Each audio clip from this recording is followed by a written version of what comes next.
Selamat datang kembali di channel YouTube Edi Sundoro dan inilah progres pembangunan dari sirkuit MotoGP Mandalika.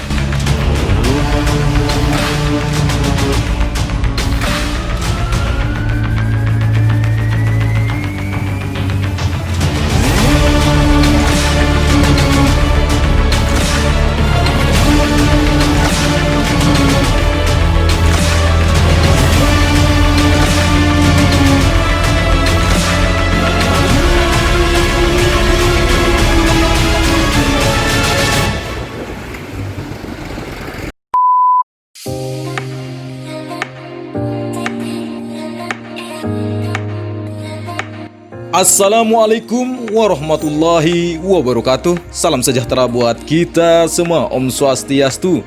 Bagaimana kabarnya bosku? Dari Sabang sampai Merauke, saya doakan semoga dalam keadaan sehat selalu, dilancarkan rezekinya dan dipermudahkan segala urusannya oleh Tuhan yang Maha Esa. Amin.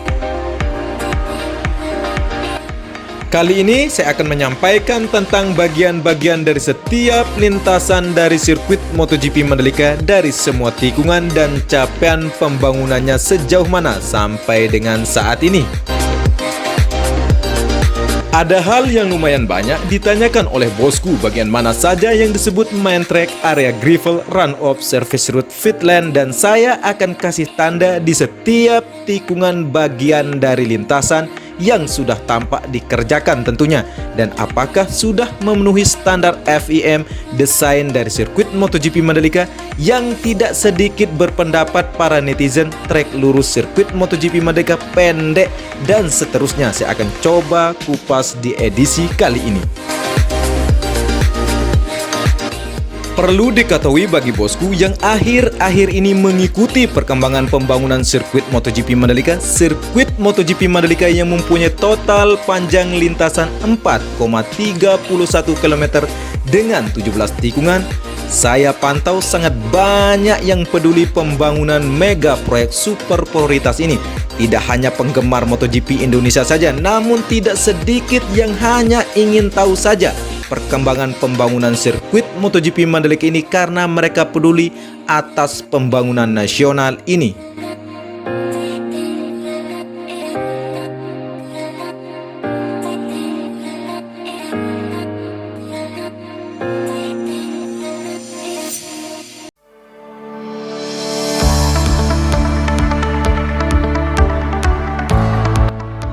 Sirkuit MotoGP Mandalika mempunyai trek lurus dengan panjang 700 meter dengan lebar lintasan atau main tracknya 15 meter. Selain itu mempunyai service route di kanan maupun kiri. Di lintasannya berfungsi sebagai jalur sirkulasi bagi ofisial balap, kru, penyelamat, dan petugas pos. Jalur ini harus mencapai setiap tempat dan dapat mencapai medical center secepat mungkin. Ini fungsinya ketika ada event berlangsung. Namun ketika tidak ada event berlangsung, maka area service route khusus di sirkuit MotoGP Mandalika akan menjadi jalan khusus kawasan atau JKK Mandalika yang bisa diakses oleh siapapun atau umum. Untuk area fitland yang berada di trek lurus berfungsi sebagai bagian yang memisahkan trek dengan pitbox dan pedok, merupakan jalur masuk dan keluar pembalap dari garasi ke trek. Sedangkan run-off merupakan area yang ada di antara first dan protective line pertama. First bisa diartikan sebagai bagian terluar main track sirkuit. Sebenarnya first memiliki profil yang sama dengan main track, tetapi harus diberi warna berbeda. Yang kita lihat kebanyakan berwarna merah putih di bagian pinggir dari main track dekat tikungan. Fungsi kedua dari run-off untuk meningkatkan jarak penglihatan dan menstimulasi kemampuan pembalap menggunakan lebar dari sirkuit. Fungsi lainnya yang tak kalah penting, kedua area ini membantu pembalap untuk menghentikan motornya tanpa harus terjatuh. Intinya, baik first maupun run-off merupakan bagian dari standar keamanan sirkuit sendiri. Dan di sirkuit MotoGP Mandalika mempunyai dua tunnel atau terowongan. Tunnel satu yang berada di antara trek lurus dekat tikungan pertama dan tunnel kedua berada di antara trek ke-7 dengan tikungan ke-8 yang berfungsi sebagai tempat mobilisasi penonton atau wisatawan yang mau masuk ke tengah sirkuit tanpa harus menyeberangi lintasan dari sirkuit MotoGP Mandalika ini.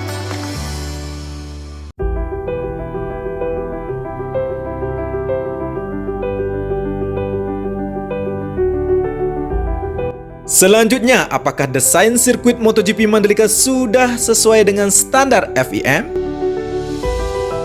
FIM sebagai lembaga tertinggi balap motor internasional mempunyai sejumlah persyaratan sebuah sirkuit untuk bisa menggelar event MotoGP. Namun, desain sirkuit MotoGP Mandalika sudah diserahkan di Dorna dan di ACC, bahkan kontraknya sudah 10 tahun ditandatangani oleh Dorna sendiri. Penyelenggaraan event MotoGP Indonesia di sirkuit MotoGP Mandalika yang sedang dalam tahap pembangunan saat ini. Standar yang lain yang sangat vital yang harus memiliki pit line, medical center, dan ruang race control, serta memenuhi aspek keamanan secara keseluruhan dari sirkuit MotoGP.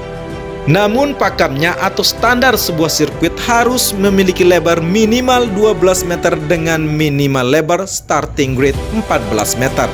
Panjang lintasan antara 3,5 km hingga 10 km dan memiliki minimal 10 tikungan dengan kemiringan tidak lebih besar dari 5%. Sedangkan sirkuit MotoGP Mandalika sudah mempunyai 4,31 km dengan 17 tikungan, berarti sudah lewat standarnya bosku.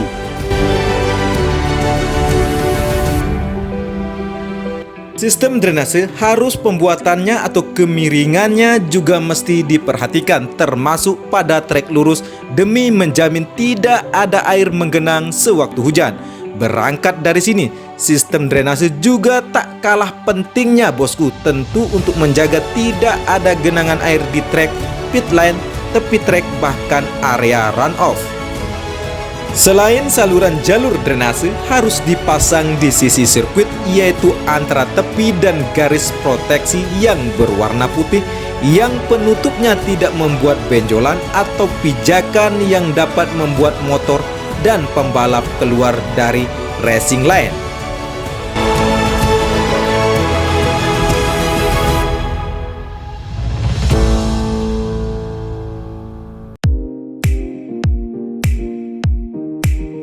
Nah, trek lurus yang sering ditanyakan bosku bahwa panjang trek lurus dari sirkuit MotoGP Mandalika katanya pendek.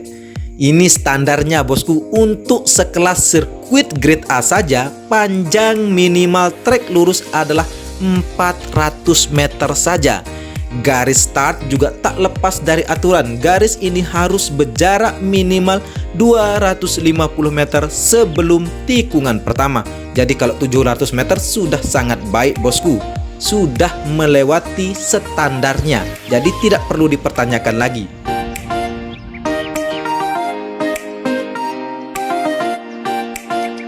Sedangkan area gravel dibandingkan atribut lainnya, gravel jadi yang paling akrab dengan penikmat MotoGP, di mana area gravel atau titik gravel sendiri merupakan titik jatuh para rider MotoGP ketika terjadi eksiden atau terjatuh saat balapan.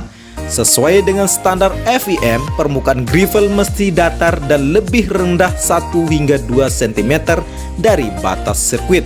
Kedalaman gravel sekitar 25 cm dan diameter yang terbuat dari bebatuan ada di kisaran 8 mm hingga 20 mm. Dari tepi sirkuit, gravel harus memiliki lebar 5 meter yang akan semakin menjauh dari tepi sirkuit. Namun, ujung dari semua prasyarat atau standar pembangunan sebuah sirkuit MotoGP, walaupun sudah memenuhi tapi harus lulus homologasi, yang berarti sirkuit itu harus mempunyai sertifikasi resmi FIM. Tidak peduli semewah apapun sirkuit itu, tidak peduli seluas berapapun sirkuit itu, tidak peduli di negara maju pun sekalipun keberadaan sirkuit itu, tetap tidak akan bisa digunakan untuk balapan tanpa di bawah naungan FIM tanpa sertifikasi ini.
Cukup sekian informasi yang saya dapat sampaikan dan suguhkan kepada bosku. Semoga menjadi penambah wawasan untuk kita semua, dan mari terus kawal pembangunan sirkuit MotoGP Mandalika Bagi bosku yang ingin menanyakan atau berpendapat tentang progres pembangunan dari sirkuit MotoGP Mandalika, silahkan tulis di kolom komentar. Oh ya bosku, bagi yang berkenan membantu perkembangan dari channel ini cukup mudah caranya, cukup like, share, dan subscribe.